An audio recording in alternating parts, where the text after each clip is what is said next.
Hey, what's up everyone? I'm Bailey Phillips and welcome back to my podcast. On today's episode, we will be discussing some questions I received regarding our most recent film, Masquerade.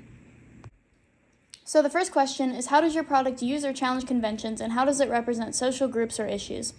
So a huge convention in sci-fi movies is that the main character or characters are men. In our film, I acted as the main character alongside Justin. If our opening was turned into a real movie, the rest of it would have heavily featured me as we figure out how to live and survive with aliens taking over. Additionally, a huge convention in horror movies is that at the beginning, there's some stupid girl that gets killed. Then it usually focuses on mostly male characters. This convention was even brought up when we were brainstorming ideas for our first film. One of my group members suggested that we have me trip and fall and get killed in the very beginning because it's so common in horror movies. I refused to do this, of course, because this does not represent women in a very good light. In our final film opening, we decided to have me act as the main character to challenge this convention. I wanted to make the main character a strong female that is perfectly capable of handling herself. This represents women better than many alien or horror movies that I have seen. A convention that we did use is the idea that aliens are evil and would come to Earth to kill people. In most alien movies, the aliens are seen as dangerous and are shown killing people. We heavily relied on this convention, which is pretty much the basis of our plot. The second question is, how does your product engage with audiences and how would it be distributed as a real media text? The way that the film engages with audiences is through the sense of mystery that is present throughout the film. At the beginning, we have the jump cuts of the before and after where the bar is full and everyone is dancing and there's music, and then to after where no one is there and there's just that buzzing sound. Then we have the one character in the back that keeps looking at us, which makes the audience wonder why he's staring at us and what's going on there. Then through the news clip, we learn that aliens have taken over and that they look like humans. This makes the audience wonder if the person that was watching us is an alien. Tons of questions are created in our opening and they are not yet answered, which keeps the audience engaged and wanting to watch. The way that our film would be distributed as a real media text is that it could be converted into a video game. The player could play as either me or Justin and would try to survive as aliens take over. In our film, a big problem is that the aliens have taken the shape of humans, so unless you know someone, there's no real way to know if they are an alien or not. In our video game, the players would run into people or aliens and be given certain clues to be able to figure out if they are humans or aliens.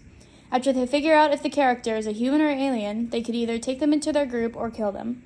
It would be a story mode type game that follows the story of our film and follows through the different locations that would be seen in the full film. The third question is, how did your production skills develop throughout this project? So throughout the project, my production skills developed quite a bit. Before this, I had only ever created one film, which was the preliminary 5-minute film that we made at the beginning of the year.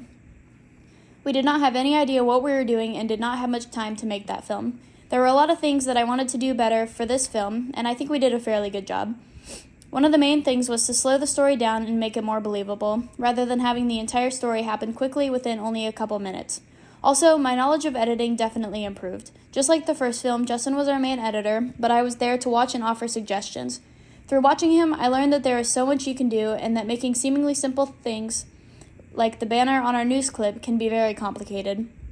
Also, I had many more suggestions while editing. I had more ideas on how I wanted everything to look and sound. I learned a lot about editing throughout this process.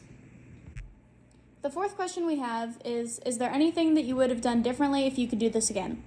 I would definitely do some things differently. One of the main things is the sound throughout the film. It is very difficult to hear a lot of the dialogue and really takes away from the film. We had many difficulties while filming, including extras not being free or just not showing up, so we had to have 2 whole filming days. After the first filming day, we watched all of the videos and decided that we could not use any of them. There were too many problems that we hadn't thought about. Because of this, we had to film again a few weekends later. This really limited the amount of time we had to edit, so it was impossible to make it perfect. If we could do this again, I would definitely do voiceovers for the parts that are hard to hear. I would spend plenty of time making sure that our voices match up with our mouths moving and that it's clear and easy to understand.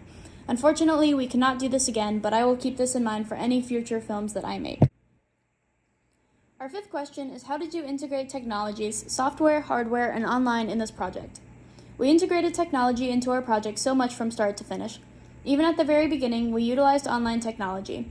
We used Instagram to call each other and talk about our ideas while we were in the brainstorming stage of the project. We also used the direct message function to text and plan out many of our meetings before filming and during filming. For our film, we needed many extras, so we used Discord to make a couple of different group chats to ask people if they could go. Then we sent out reminders of the date, time, and location to make sure that everyone remembered to go. Communication was a large part of our process throughout. Through the editing process, we heavily integrated technology. We used the editing software DaVinci Resolve. Justin was our main editor, and I would call him through Discord or sit with him while he was editing to try to offer suggestions. He had a little bit of experience using DaVinci Resolve because that's what we used to edit the first film. Editing the news clip was pretty difficult, though. He looked up a video on YouTube to try to figure out how to do it. It was a very complicated process, and many things kept going wrong, and we couldn't figure out why at first. Eventually, it was fixed to how we liked it. While editing the rest of the film, DaVinci Resolve was the only editing software that we used. We used it to put the clips together, put sound over it, put filters over it, like the CCTV shots, and make the film how we wanted it. Our final question is there any way that we can see any behind-the-scenes pictures or hear more about the filming process?